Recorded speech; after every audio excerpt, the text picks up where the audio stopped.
একটি গ্রামে ছোট্ট সাহসী বালক বাস করত। সে সবসময় চাইতো গ্রামের মানুষকে সাহায্য করতে।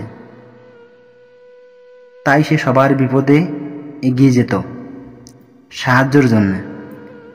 হঠাৎ একদিন তাদের গ্রামে দুর্যোগ নেমে আসে।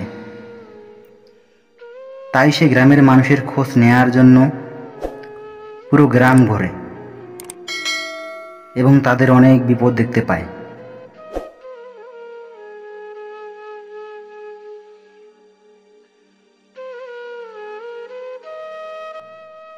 সে বসে বসে বলতে লাগলো, কিভাবে গ্রামের মানুষের বিপদ দূর করব, কিভাবে মানুষকে বিপদ মুক্ত করব। সে অনেকক্ষণ ভাবার পর উপায় না পেয়ে তার দাদুর কাছে চলে গেল। দাদুকে সব কথা খুলে বলল। দাদু তার সব কথা শুনে তাকে বলল, তুমি যদি এই গ্রামকে রক্ষা করতে চাও, জঙ্গলের ভিতরে শুক পাখি বাস করে, তাকে নিয়ে আসো, তাহলে আমাদের গ্রামে সুখ আসবে। দাদুর কথা শুনে সে সঙ্গে সঙ্গে শুক পাখির খোঁজে রওনা দিল জঙ্গলে। সাহসী বালক একা একা জঙ্গলের ভিতরে হাঁটতে থাকে। অনেকক্ষণ হাঁটার পর একসময় সে ক্লান্ত হয়ে পড়ে।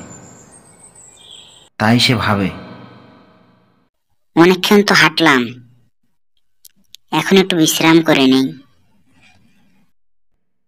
বিশ্রাম করতে করতে একসময় সে ঘুমিয়ে পড়ে। সেই জঙ্গলে বাস করত এক পরী। সে সাহসী বালককে দেখে তার পাশে উড়ে আসে। তাকে ডাক দিয়ে বলে,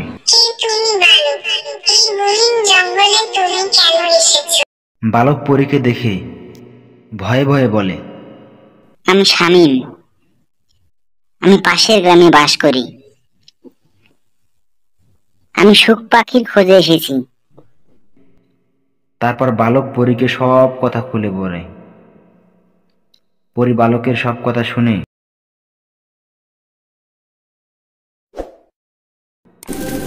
এই বলে পরী বালককে একটি সোনার বাঁশি দিল।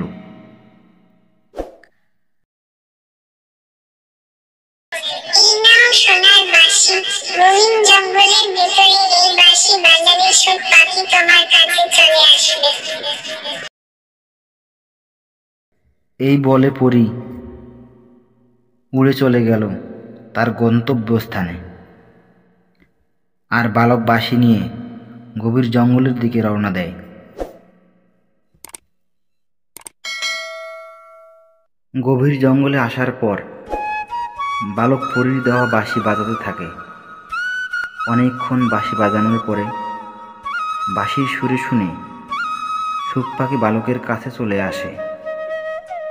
শুক পাখি বালককে বলে, আমাকে ডাকছো কেন? তারপর বালক শুক পাখিকে সব কথা খুলে বলে।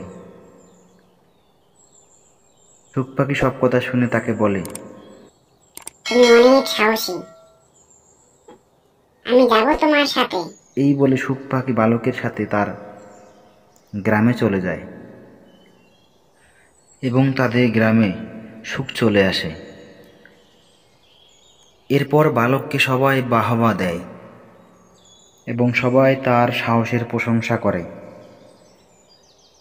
এরপর থেকে শামীম হয়ে যায় ওই গ্রামের সাহসী বালক এবং ধীরে ধীরে তাদের সবার জীবন সুখে কাটতে লাগলো।